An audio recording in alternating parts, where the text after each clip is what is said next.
तो आप सभी मनु एकेडमी व्यूअर्स का बहुत बहुत स्वागत है। और आज भी हमारे साथ एक स्पेशल गेस्ट जुड़े हैं। जैसे एज यूजुअल हम इंटरव्यू करते रहते हैं कंटिन्यूसली सक्सेसफुल कैंडिडेट्स का। तो आज हमारे पास जो गेस्ट हैं मिस्टर हार्दिक राठौड़ साहब, इन्होंने सिक्योर किया है 4th रैंक जीपीएससी एमबीआई की पोस्ट में। तो आज इनसे बहुत कुछ जानेंगे हम, बट शुरुआत इनके इंट्रोडक्शन से करेंगे। उससे पहले आपका बहुत बहुत स्वागत है, congratulation Hardik. Thank you so much sir. तो पहला क्वेश्चन है मेरा आपसे कि थोड़ा सा आप अपने बारे में बताएं। अक्सर हम यहीं से शुरुआत करते हैं ताकि जो व्यूअर्स हैं उनको पता चले कि आप कहाँ से बिलोंग करते हैं, आपने ग्रेजुएशन कहाँ से शुरू किया और आपकी ये प्रिपरेशन की जर्नी कब स्टार्ट हुई। ओके सर, ये बहुत लंबी स्टोरी है सर, लेकिन मैं इसको शॉर्ट में बताऊंगा हाँ। आपको। मैंने जो है मेरा डिप्लोमा कंप्लीट किया था 2010 के अंदर। ओके मैंने ऑटोमोबाइल इंजीनियरिंग किया था और ओके। मैंने अमरेली जो पॉलिटेक्निक है, गवर्नमेंट पॉलिटेक्निक, वहां वहाँ से किया मैंने था। डिप्लोमा पूरा किया। हाँ जी सर। उसके बाद सर घर का माहौल ऐसा था कि मुझे जॉब करना जरूरी था, ओके क्योंकि घर पे जो फाइनेंशियल कंडीशन थी वो एकदम खराब थी। तो ओके। फिर मैंने डिप्लोमा पूरा करके ट्रेनिंग की और फिर तुरंत ही जॉब स्टार्ट कर दिया। जॉब लग गया। हाँ, मेरा पहला जॉब था यहाँ कार्गो मोटर्स है, एसजी हाईवे पे। वहाँ ओके पे एज अ मैकेनिक मैंने 8 महीने काम किया। ओके फिर बदलता गया, लेकिन मैंने डीलरशिप में ही जॉब किया। जितना भी जॉब किया, ओके जितना भी जॉब किया वो डीलरशिप के अंदर किया, as a service advisor, as a final inspector. Okay फिर एक दिन टर्निंग पॉइंट आया मेरी लाइफ में कि मेरा एक फ्रेंड है जो आरटीओ भावनगर है, निमेश कापड़िया।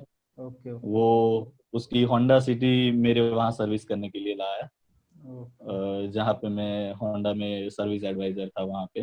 ओके तब उसने मुझे बोला कि ये तू हार्दिक क्या कर रहा है, ये सब, क्योंकि एकदम लाइफ जो थी वो एकदम आर्टिफिशियल साइड थी कि बस सुबह जाना है, बस ये काम करना है। फिर उसने मुझे बताया कि तू ऐसे 25 वैकेंसी आ रही है, तू एक बार ट्राई करके देख। फिर मैंने उसके लिए उससे गाइडेंस लिया और धीरे धीरे प्रिपरेशन चालू की मैंने। फिर एक दिन ऐसा आया कि मैंने सोचा कि अब जॉब जॉब छोड़ दूं, क्योंकि तब फॉर्म भरना स्टार्ट हो गया था। अच्छा तो मैंने 15 नवंबर 2018 पे रिजाइन दे दिया ओके। और फिर 15 दिसंबर को मैंने जॉब छोड़ छोड़ दिया। दे। ओके उसके बाद हाँ, उसके बाद सिर्फ मैंने पहले प्रिपरेशन किया था, लेकिन 2-3 महीना एकदम जॉब से घर आना फिर पढ़ना, 2-3 घंटे में पढ़ पा रहा था। फिर उसके बाद जॉब छोड़ दिया। उसके बाद मेरे पास 3 महीना था, सिर्फ 3 महीने के अंदर मुझे कंप्लीट करना था। अगर वो 3 महीने के बाद एग्जाम होता तो मैं वो प्रिपरेशन पूरी नहीं कर पाता। लेकिन thank you so much to our election कि हमारा बीच में इलेक्शन आ गया और फिर एग्जाम डिले हो गया। से कुछ जून जुलाई में डिले हो गया। जुलाई में हुआ था शायद 21 तारीख को। अच्छा, थोड़ा आपको तो टाइम फिर ज्यादा मिल मैंने गया। टाइम ज्यादा मिल गया, हम्म। तो फिर प्रिपरेशन एकदम सही हुआ। ओके। तो जैसे कि आपने मुझे बताया, ये मतलब अलग ही एक्सपीरियंस होता है। हम चाहे फील करें चाहे ना करें, बट ये ह्यूमन नेचर होता है। और हम उसे हाँ जाहिर करें या ना करें, बट ये ह्यूमन नेचर होता है। हमें फीलिंग होती है कि हमारे साथ पड़ा हुआ कोई आदमी, हम जहाँ पे जॉब करते हैं वहाँ पे वो होंडा सिटी लेके आता है, किसी रेपुटेड पोजीशन पे बैठा है। तो क्या फीलिंग थी आपकी उस समय, हम वो फीलिंग जानना चाहेंगे अगर आप शेयर करें तो। सर, वो फीलिंग तो इतनी जबरदस्त थी कि मैं आपको क्या बताऊं कि उस टाइम वो मेरा जो बोलते हैं ना, वो चाइल्डहुड फ्रेंड था, वो हाँ चड्डी फ्रेंड बोलते हैं सर। हाँ हाँ हाँ। तो हम पहले से ही साथ में थे। तो उसने आके ऐसे मुझे मतलब डिमोटिवेट नहीं किया, लेकिन उसने ऐसे बताया कि देसी गुजराती में बोलते हैं कि भाई हाँ हार्दिक शू चकला चूथे थे तू क्या यहाँ। हाँ। फिर उसने मुझे फिर चाय पे ले गया वो बाहर, और फिर शांति से बिठा के मुझे बात किया कि ये एक ही जॉब नहीं है दुनिया में, ये अलग अलग तरह के जॉब है, और तेरी हाँ। फील्ड का ये गवर्नमेंट जॉब भी है जिसे तू आराम से कर पास सकते कर हैं। सकता है। हाँ ओके। जी। एक चीज और जानना चाहेंगे, जैसे कि आपने इंट्रो में बताया कि आपकी फाइनेंशियल कंडीशन अच्छी नहीं थी, इसलिए आपको डिप्लोमा के बाद जॉब करना ही था। अब आप जॉब कर रहे थे, कुछ सैलरी इनकम हो रही होगी वहां से, फिर आपकी मतलब फैमिली जो प्रॉब्लम थी, हो सकता है पूरी तरीके से सॉल्व हुई है नहीं हुई हो अलग मैटर है, बट कुछ तो सस्टेनेबिलिटी रही होगी।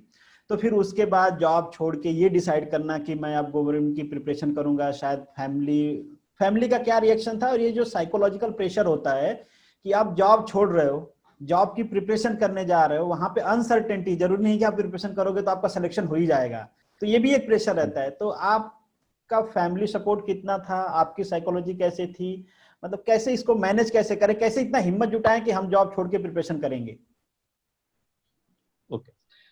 सर पहले तो मैं ये बता दूं कि मुझे पक्का पता था कि ये जर्नी में 1 साल तो लगने ही वाला है। तो ओके। मैंने जॉब करके जो मेरा है ना वो अलग से सेविंग किया था कि 1 साल में अगर मुझे कुछ दिक्कत आती है तो मैं इसमें से यूज करूंगा। वो मैंने पहले 2-3 महीने में वो सेविंग अलग से चालू कर दिया था। अच्छा। फिर हाँ, और मैंने जब जॉब छोड़ी तब मैंने घर पे नहीं बताया था। मेरे अच्छा। घर पे सिर्फ मेरे पापा और मैं है। मेरा मेरा जो मदर है वो एक्सपायर। 2009 में एक्सपायर हो गया है। ओके। हाँ जी। तो फिर पापा को तो मैंने बताया ही नहीं था। हम्म। लेकिन फिर जब जॉब छोड़ के मैंने पढ़ना शुरू किया तो उस दिन तो संडे था शायद, हम्म। लेकिन मंडे को मुझे पापा ने पूछा कि तुझे जॉब नहीं जाना है। तो हम्म। मैंने बोला कि पापा मैंने जॉब छोड़ रिजाइन कर दे। दिया हाँ। है और ये एग्जाम की वजह से मैं प्रिपरेशन करूंगा ऑफिस से। हाँ। तो फिर तब तो वो मुझे कुछ बोले नहीं, उनको भी ऑफिस जाना था, वो हाँ। तो चले गए। फिर अच्छा। शाम को आए और मेरे साथ बैठ के बात किया। वो एकदम हैरान थे कि ओके। ये हार्दिक तूने क्या कर दिया। हाँ। मतलब उनकी मेंटालिटी और जो उन्होंने जो माहौल देखा है उस हिसाब से उनको ऐसा लगना चाहिए कि 26 साल हो गए तो बच्चा घर पे नहीं बैठना चाहिए, जॉब बैठना नहीं उसको करना चाहिए, जरूरी है। जॉब करना चाहिए, हाँ बिल्कुल। हाँ, तो फिर उन्होंने मुझे समझाया कि वो जो उनका जो पर्सनल व्यू था वो मुझे दिया कि ऐसे जॉब छोड़ना सही नहीं है, तू साथ में भी जॉब कर सकता है और ऐसा सब मुझे समझाया। फिर मुझे तो पता था कि ये पापा आराम से मानने वाले हैं नहीं।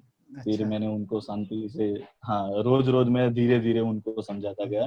लेकिन फिर उनको पता चला कि मैं एकदम जो डिसाइडेड हो। प्रिपरेशन है एकदम, हाँ, मेरे जो जो मैंने जो प्रिपरेशन चालू किया था वो उन्होंने देखा कि मैं दिन के 8-9 घंटे पढ़ता हूँ। और मैं मेरा कॉन्फिडेंट लेवल देख के फिर वो धीरे धीरे धीरे भी वो भी कन्विंस हो गए। मेरे साथ जुड़ गए, कन्विंस हो गए। ओके। मैं ये जो आपने बताया, आपके जैसे पेरेंट्स हैं, तो ये एक तरह से आप, हम कहें या ना कहें, ठीक है, पेरेंट्स का अपना एक ओपिनियन होता है और वो बहुत हद तक जेन्युइन भी होता है, अपने एक्सपीरियंस के हिसाब से वो बताते हैं चीज़ों को।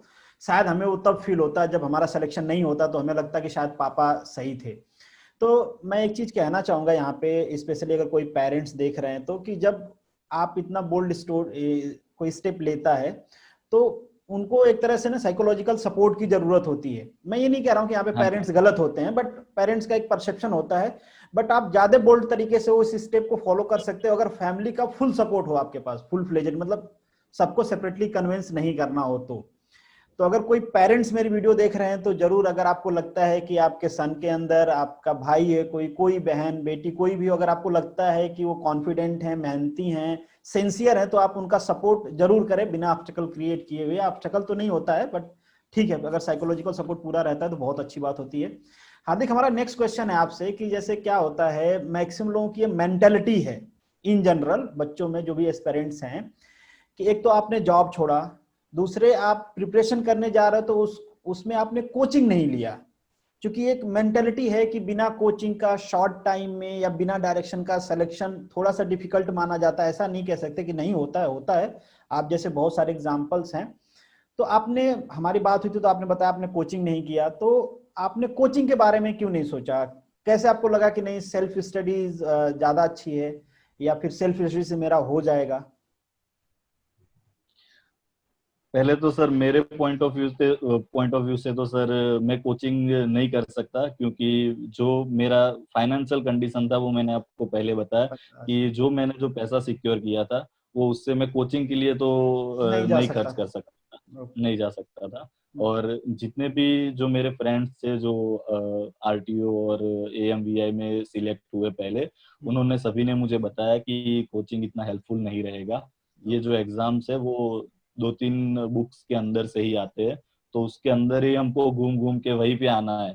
तो जो क्लासेस वगैरह है वो कम प्रीफर किया मुझे। ओके। एक चीज मैं और आपसे पूछूंगा, चूंकि आपने बुक का नाम ले लिया, वैसे तो बुक्स के बारे में हमने बहुत सारा डिस्कशन किया हुआ है, इन जनरल मैं आपसे पूछना चाहता हूँ कि अगर किसी चीज के लिए आप कोई स्पेसिफिक बुक या कोई स्पेसिफिक सोर्स या कोई स्पेसिफिक मटेरियल आप शेयर करना चाहें कि आपको यहाँ से फॉलो करना चाहिए किसी भी पर्टिकुलर, जैसे चाहे गुजराती के लिए, टेक्निकल के लिए, जो आपको लगता हो कि बेनिफिशियल होगा?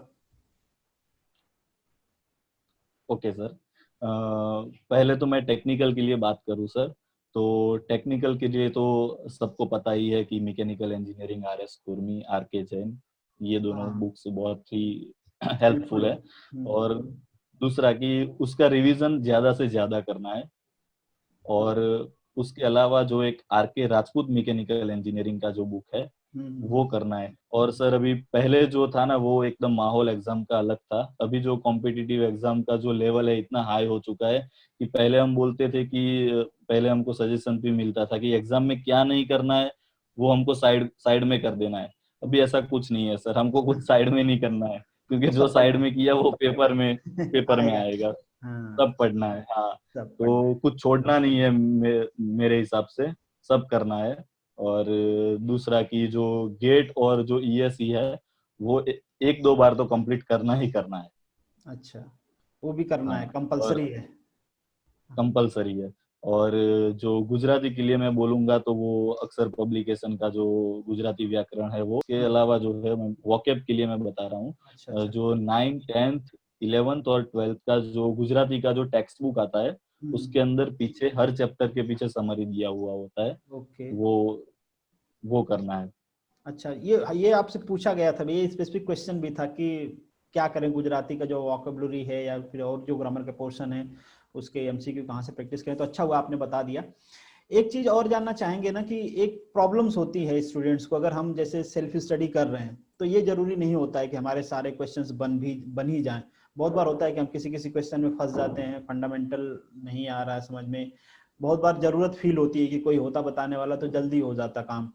तो कभी आपको ऐसा हाँ, फील हुआ है, या फिर उसके लिए आप क्या करते थे अगर आप कभी किसी क्वेश्चन में फंस गए, नहीं हो पा रहा है, तो कैसे डाउट क्लियरिंग कैसे करते थे आप?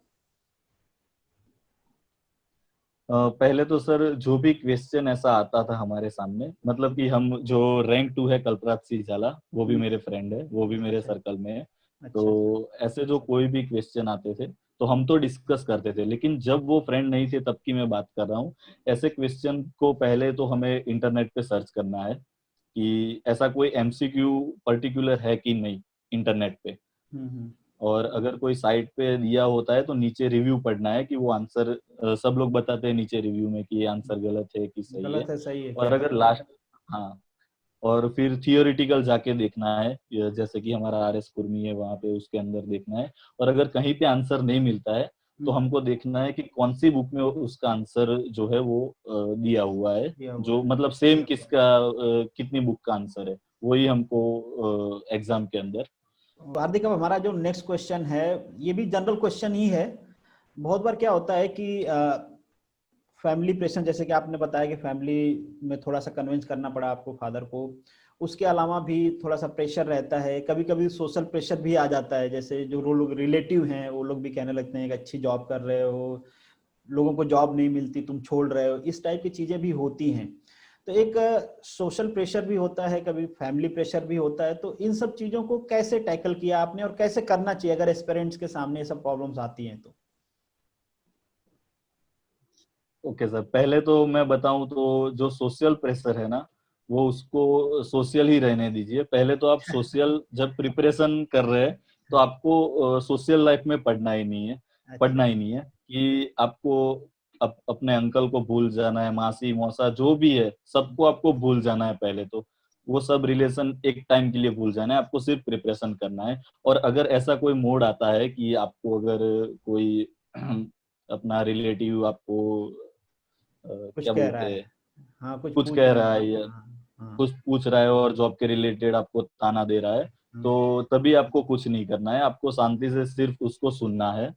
क्योंकि आप जितना भी सामने वो आंसर ही आपसे क्या एक्सपेक्ट कर रहा है, वो आंसर ही एक्सपेक्ट कर रहा है कि हाँ, ये कुछ बोले, लेकिन आपको कुछ बोलना नहीं है। बस सही हो जाएगा करके सिर्फ बात को टाल देना है और अपना प्रिपरेशन करना है, उसको दिमाग में नहीं रखना है। और जब भी कभी ऐसा होता है तो मैं मानता हूँ मेरे नजरिए से कि आप जो मोटिवेशनल सॉन्ग होते हैं वो आप सुनिए। जैसे कि मैं सुन रहा था वो धूम 3 पिक्चर का अच्छा बंदे हैं हम उसके, वो अच्छा हैंड्स फ्री लगा के वैसे गाने भी सुनिए, उससे जोश आ जाता है। अच्छा। चलिए ये तो ठीक है कि हम दूसरे को टैकल कर लें। तो वो कहते हैं कि ये हाँ एक्सटर्नल ऑब्स्टेकल है, बहुत ज्यादा तकलीफ नहीं होती। अगर आप थोड़ा सा टैकल करना चाहते हैं तो ये बाहरी दुनिया, उससे आप खुद को बचा सकते हैं। मगर हमारे अंदर भी एक दुनिया है। जैसे अगर हम खुद फ्रस्ट्रेट फील हो, कभी कभी क्या होता है कि हम खुद भी फ्रस्ट्रेट हो जाते हैं किसी रीजन से। अब मुझे नहीं पता कि आप कितने एग्जाम में अपीयर हुए हैं। बहुत बार क्या होता है कि हम तैयारी कर रहे होते हैं, एक आध एग्जाम में हमारे एक्सपेक्टेड मार्क्स नहीं आए, हम फेल हो गए या कुछ भी रीजन हुआ, तो हम खुद भी फ्रस्ट्रेट होने लगते हैं कि कहीं हमारा डिसीजन तो गलत नहीं है। तो ऐसी सिचुएशन को कैसे डील किया आपने, कितने एग्जाम दिए वो भी हमें बताइएगा, और कैसे ऐसी सिचुएशन को डील करें जब सेल्फ फ्रस्ट्रेशन हो रहा हो तो। सर, मेरे साथ भी ऐसा हुआ है। मैंने जब पहले पहले स्टार्टिंग में जब मैंने प्रिपरेशन चालू किया तब मेरे से खुद में भी नहीं हो पा रहा था, क्योंकि मेरा टेक्निकल एकदम वीक था। मैंने पहले कभी पढ़ा भी नहीं था, और आपको तो पता है कि 2010 के अंदर डिप्लोमा करते हैं तो वो कैसे पास करते हैं, और वो भी गुजराती में था, मदर लैंग्वेज में था। तो फिर टेक्निकल के लिए मैं बहुत खुरमी का रट्टा मारने का ट्राई किया, समझने का ट्राई किया, लेकिन मेरे से हुआ ही नहीं। तो पहला अच्छा जो 1 महीना है वो मैं इतना फ्रस्ट्रेट रहा कि पूछो ही मत। फिर वो मैं यूट्यूब पे ज्यादातर मैं वीडियो ज्यादा देखता हूँ सर। ओके। मैं सोशल मीडिया में कुछ यूज करता हूँ ज्यादा, तो वो यूट्यूब ही है। अच्छा तो तब मुझे याद नहीं है, लेकिन एक वीडियो में जो मोटिवेशनल वीडियो था उसमें एक डायलॉग था, वो बहुत पुराना है कि अगर आप अगर तैयारी तो अभी कर रहे हैं, जो प्रिपरेशन तो कर रहे हैं, ठीक है, उससे आपको कुछ ना कुछ तो मिलेगा। जॉब हम्म, नहीं मिला तो कुछ ना कुछ तो मिलेगा। सीखने को लेकिन मिलेगा। खोया तो आप, हाँ, लेकिन आपने खोया तो खोया क्या, हम्म, आपके लिए खोने के लिए है क्या? है क्या, हाँ। बिल्कुल बिल्कुल सही हाँ बात। तो वो तो आपको फिर मोटिवेट करता था। हाँ, वो एक ही पल था जो मुझे बार बार मोटिवेट किया कि नहीं, वो सच बात है, खोने के लिए तो वैसे भी कुछ नहीं था, हाँ हमारे पास था ही कुछ नहीं, तो खोएंगे क्या। तो फिर हाँ। चालू किया, वो थोड़ा बहुत टाइम जाता है, लेकिन फिर हो एकदम जाता है। सही से पढ़ना चालू कर दिया। हाँ ओके ओके। तो अभी आपने कहा जैसे कि आप सोशल मीडिया में यूट्यूब ज़्यादा यूज़ करते हैं। अब मैंने ये देखा, और मेरा ये ओपिनियन है, मैं अपनी ओपिनियन यहाँ पे थोड़ा सा दे रहा हूँ कि बहुत बार क्या होता है, बहुत बार हमने ऐसे इंटरव्यूज भी देखे हैं जो लोग कहते हैं कि वो तो 2 घंटे या 3 घंटे पढ़ के सेलेक्ट हो गए। कम हार्डवर्क बहुत नहीं करना पड़ता सिलेक्शन के लिए। इस टाइप की भी वीडियो मैं देखता हूँ। हालांकि मैं ऐसे वीडियो से एग्री नहीं करता हूँ। मुझे ऐसा लगता है कि बिना मेहनत के कुछ नहीं मिलता है आज के कंपटीशन लेवल में। वो टाइम गया जब कोई पढ़ता नहीं था, तो आप 1 घंटे 2 घंटे पढ़ते तो उन्हीं में आप सरदार बन गए, सेलेक्ट हो गए, अलग बात है। बट आज बिना हार्डवर्क के कुछ नहीं मिलता, मेरा ऐसा ओपिनियन है। तो हम आपसे जानना चाहेंगे कि आप मोबाइल पे कितना टाइम एक्सपेंड करते थे और अपने स्टडी पे कितना टाइम एक्सपेंड करते थे। अ, पहले तो मैं दिन की शुरुआत मेरी फोन से होती है, और रात को सोता हूँ तो मेरी शुरुआत फोन से ही होती है। लेकिन मैं दिन में मोबाइल के पीछे मैं मानो 2 या 2.5 घंटे बिगाड़ता था।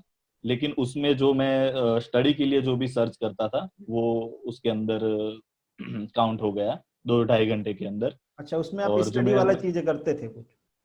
हाँ, लेकिन मैं पर्सनल जो मैं टाइम बिगाड़ता था फोन के अंदर वो हम्म, 1 से 1.5 घंटा होगा। ओके। और मैं पूरा दिन पढ़ने में, आप पूरा दिन में 8 से 9 घंटे टाइम पढ़ता देते था। थे आप, ओके। हाँ, 8 से 9 घंटे में स्टडी के अंदर टाइम देता था।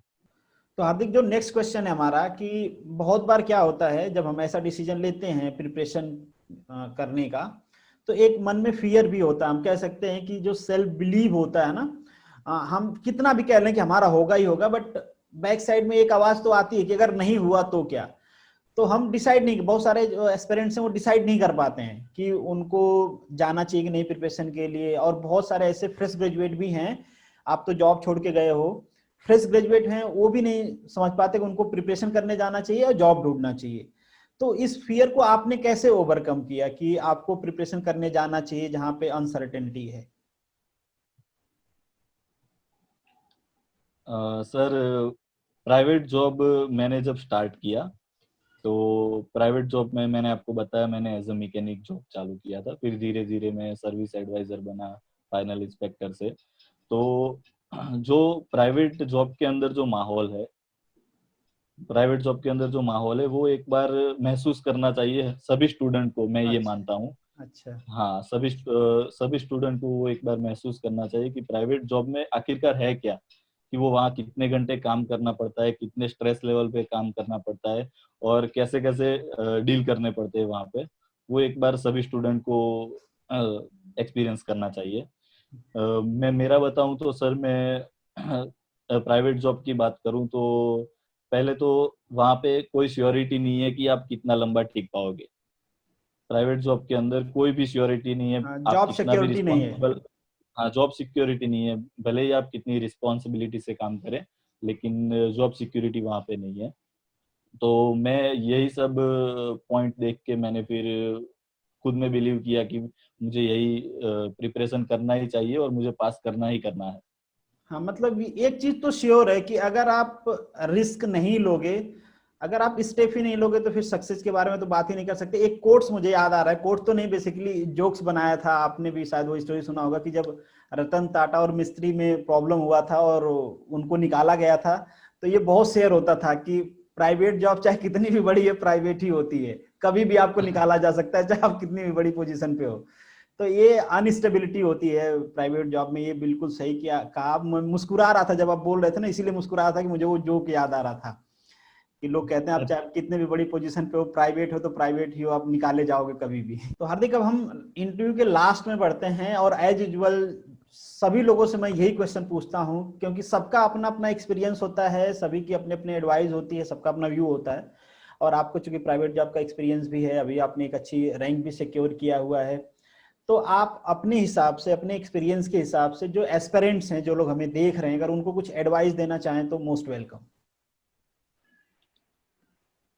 हाँ, मेरा एडवाइस एक है, शायद ये पहला एडवाइस होगा किसी का कि मैं किसी को ऐसा एडवाइस दूंगा कि आप जॉब छोड़ के कर रहे हो, जॉब के साथ कर रहे हो, या फिर आप फ्रेशर है, जॉब नहीं कर रहे, घर पे ही प्रिपरेशन चालू कर दिए कॉलेज के बाद, तो भी ठीक है।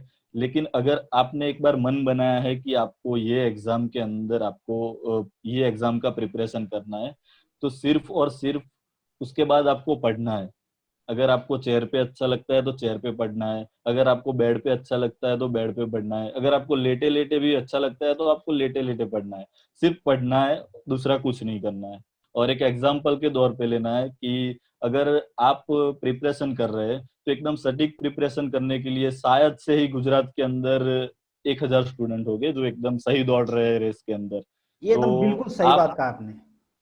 हाँ, तो क्या है कि आपको एक ये है ना, जो घोड़े की रेस की तरह ही लेना है, कि अगर आपने फोन के अंदर या तो फिर दूसरे कोई काम के लिए अगर आपने 1-2 घंटा बिगाड़ दिया है, तो आपको याद रखना है कि उस टाइम पे 10 या 15 घोड़े आपसे आगे निकल गए हैं। तो फिर आप उनसे आगे कब जा पाओगे, जब वो लोग 1 घंटा 2 घंटा टाइम बिगाड़ेंगे तब। क्या श्योरिटी है वो 1-2 घंटा टाइम ना ही बिगाड़े, तो आप तो एग्जाम तक आप उसके पीछे ही रहोगे। तो पीछे। आपको सिर्फ पढ़ना है, दूसरा कुछ नहीं करना है। मतलब ये बात आपकी सच में बहुत ज़्यादा मोटिवेटिंग है, क्योंकि बहुत सारे स्टूडेंट्स का मेरे पास भी मैसेज आता है। क्योंकि हम क्या करते हैं ना, सोचते हैं और प्लानिंग करते हैं, सोचने और प्लानिंग करने की जो टाइम होती है ना, वही हमारी इतनी ज़्यादा होती है कि हमें पढ़ने के लिए टाइम ही नहीं मिलता। सोचते रहते हैं, प्लानिंग करते रहते हैं, जो मेन चीज़ होता है प्राइमरी पढ़ाई करना, उसको हम भूल ही जाते हैं। और पढ़ाई कभी हमारी जो कंपटीशन एग्जाम के लिए, जैसे आपने कहा भी, बहुत वेल डिफाइन किया आपने एग्जाम्पल के साथ, वो कभी एब्सोल्यूट नहीं होती है। आप कितना पढ़ते हो वो मैटर करता है, बट आप सेलेक्ट हो गए कि नहीं सेलेक्ट हो गए, ये उस बात पे भी मैटर करता है कि आपका कंपटीटर कितना पढ़ता है। तो बिल्कुल आपको ये ध्यान में रख के पढ़ना है कि जिस टाइम आप बुआ जी के लड़के के शादी में डांस कर रहे हो, उस टाइम आपका कंपटीटर पढ़ भी रहा है। तो इस चीज को बिल्कुल ध्यान में रख के पढ़ें। और ये देखें कि अगर आपने 1 घंटे खराब किए हैं, तो दूसरे दिन 2 घंटे एक्स्ट्रा पढ़ें, उसको कंपनसेट करें। तो हार्दिक, आपसे बात करके बहुत अच्छा लगा, और मुझे पूरा भरोसा है कि जो एस्पिरेंट्स हैं वो मोटिवेट होंगे, वो कुछ सीखेंगे। और डेफिनेटली मैं ये भी आपसे उम्मीद करता हूं कि आपको अगर कुछ इस वीडियो के नीचे कमेंट आते हैं, पंक्चुअल यूट्यूब, सॉरी टेलीग्राम पे आते हैं, तो आप रिस्पॉन्ड करोगे, थोड़ी मदद करोगे उनकी, जैसा भी क्वेश्चन हो उनका। और आप हमसे जुड़े इसके लिए बहुत बहुत धन्यवाद। पूरे मनु एकेडमी की तरफ से आपका बहुत बहुत आभार। इन फ्यूचर भी हमें कोई जरूरत पड़ेगी आपकी तो आपको जरूर याद किया जाएगा। बहुत बहुत धन्यवाद। Thank you. और सर मैं दूसरा एक बताना चाहूंगा, मेरा एक मनु एकेडमी के लिए मेरा एक संदेश है। जी जरूर। हाँ, कि ये जो सर एक आपने जो ये काम चालू किया है, मतलब कि आपने जो ये मिशन भी बोल सकते हैं इसको एवरी स्टूडेंट के लिए, कि आप इंटरव्यूज कराते हैं और हर एक बच्चे को आप मोटिवेट करने के लिए जो ट्राई करते हैं, वो हर एकेडमी वाले नहीं करते। तो ये आपने एक जो स्टेप लिया है वो एकदम सही स्टेप लिया है, और मैं अप्रिशिएट करता हूँ सर ये आपके मिशन को। ओके ओके, धन्यवाद फिर से, once again thanks a lot. Okay sir.